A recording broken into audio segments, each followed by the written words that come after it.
One of the problems with recruiting for investment banking is not the knowledge or skills you acquire, but the access to talk with real investment bankers to put your best foot forward. Our sponsor, WSO Academy, can provide those connections with 60 head mentors who are finance professionals at top firms like Goldman, Centerview, and JP Morgan. Imagine being able to get on the phone within 24 hours with one of the Academy's 1,300 mentors right before a critical interview. Get on the waitlist for WSO Academy today by clicking the link in the show notes or by visiting wallstreetoasis.com/academy.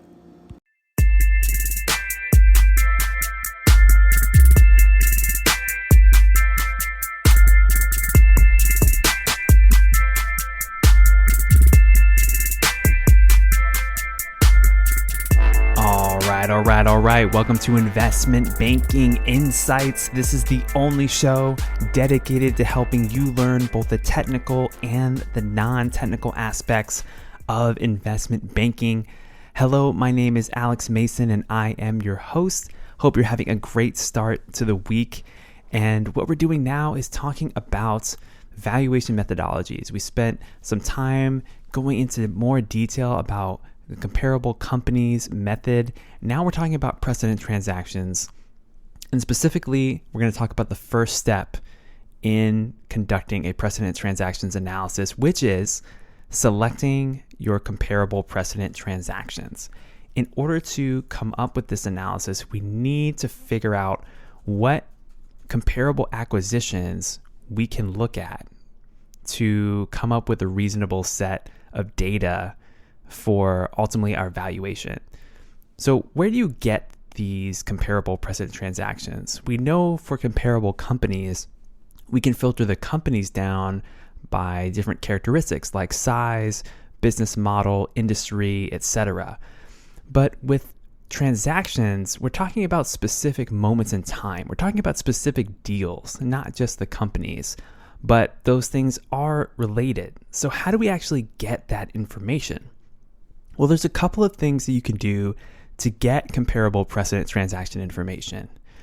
One thing you can do is you can look through M&A databases to find merger activity. There are databases out there, there are websites out there that track when companies are bought or sold, especially the publicly traded ones.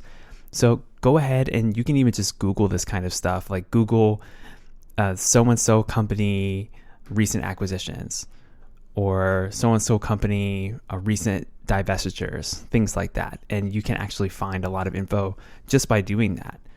For example, you can use FactSet or Capital IQ if you have access to those databases to look at live acquisitions, recent acquisitions, and get an idea there. Another thing that you can do is look at the merger and acquisition history of the target company itself. What companies has this business purchased in the past, right? Like if a company has been around a long time, and especially if it has a history of acquisitions, what do the prior acquisitions look like? Who were the companies that were acquired? What was the consideration? What was the price? What was the date? Those are valuable pieces of information that you can use further in your analysis.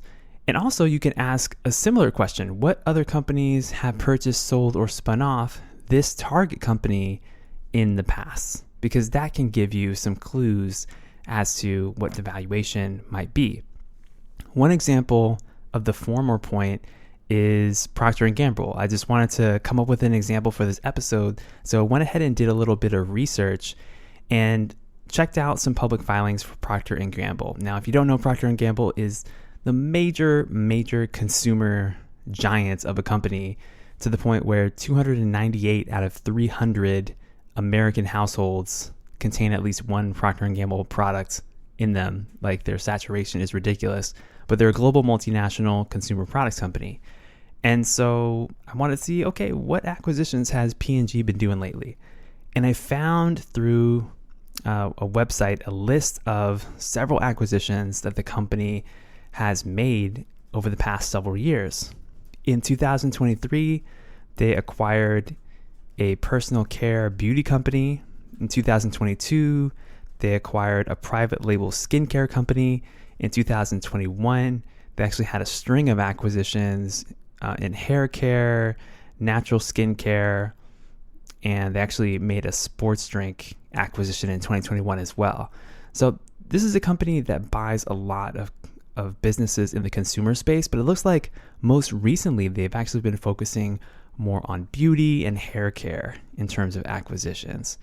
So that is a little clue in terms of what management strategy has been. Now, their most recent acquisition, as of the recording of this episode, was about 1 year ago in January 2023. And Procter & Gamble bought a Black-owned hair care brand called Miel Organics. And although the amount of this deal wasn't officially disclosed in the database where I found out about this deal, I went ahead and looked into the filings because I was able to get some information from management. I want to know a little bit more, right? Like, how much were they paying for this business? And in the 10K, management states, quote, acquisition activity used cash of $765 million in 2023, primarily related to a beauty acquisition, end quote. So, okay, based on the fact that I don't think there were any other acquisitions that P&G had last year, that's probably how much they paid for the deal. And we know the consideration because they say they use cash.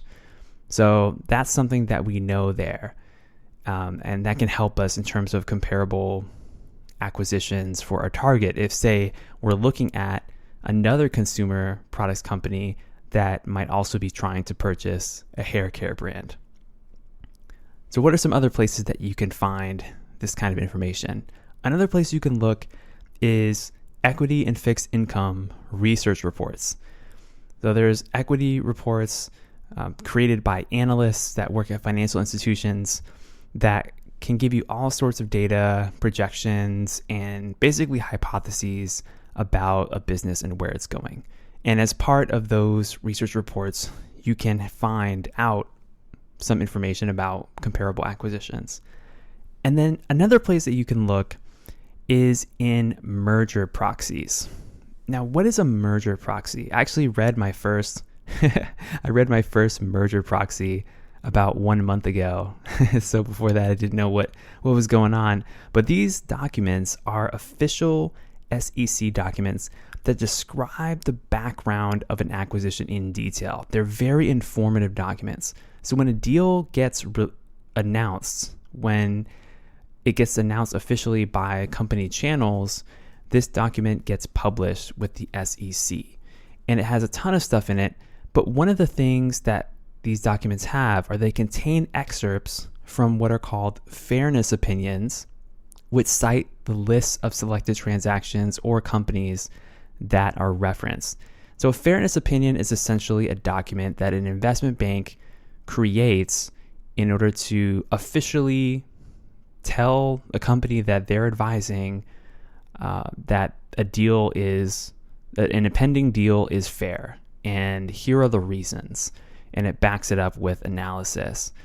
And so one thing that I did, if you remember the episode that I did a few weeks back relating to the acquisition of Hawaiian Airlines by Alaska Airlines, I went ahead and looked up that merger proxy, and in its Schedule 14A is the SEC name for that document. If you go all the way to the back of the document in Annex B, there's something called the fairness opinion. And in this case, the company's advisor, Hawaiian Holdings advisor, is Barclays. And Barclays gave its fairness opinion concerning the company's acquisition by Alaska Airlines. And in that part of the document, they reference the companies that they use for comparison. They just list them out right there. They say that we're comparing this to Alaskan Airlines, American, Delta, JetBlue, Southwest, and United. So then what you can do there in this hypothetical scenario is you can say, well, I wonder what other acquisitions have been made by United or by Southwest. And then you can follow those rabbit trails to find potential comparable acquisitions for use in your analysis for your precedent transactions analysis. So there's a variety of ways you can get this information. The interesting thing about this process, and this goes for the comparable companies method evaluation as well, is that there's no quote unquote right way. There's a little bit of a gray area in this process because what you decide to pick in terms of your reference point is, yes, you're basing it on facts, but you're also basing it on just your preference and what's available in the market. So that's why these analyses can look totally different from one person to another, even at the same point in time, looking at the same data, because you may be interpreting data differently and decide to exclude or include certain companies or deals. So that's one interesting thing about this method, but those are some ways that you can get that information, get your set of precedent comparable acquisitions. Okay, so that's what I got for you today here on Investment Banking Insights. Thank you so much for listening. Thank you for giving me your time and attention. I do not take it lightly, and I'm grateful for it. So thank you, and I'll see you next time.